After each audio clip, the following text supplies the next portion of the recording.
How's it going, mates? Got some unwelcome mold in your gaff? Let's fix that. Mold. It's that pesky fungus that loves to crash in your damp spots.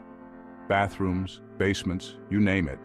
It appears as fuzzy patches, usually black, green, or white. Why is it there? Simple mold loves moisture.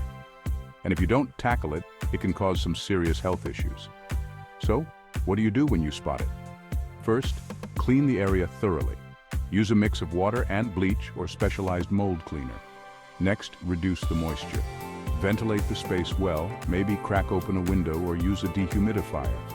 Remember, prevention is key. Fix any leaks and keep those areas dry. So, next time you see those fuzzy patches, don't panic. You're now equipped to handle it like a pro. Don't forget to like and subscribe for more handy tips. Catch you next time.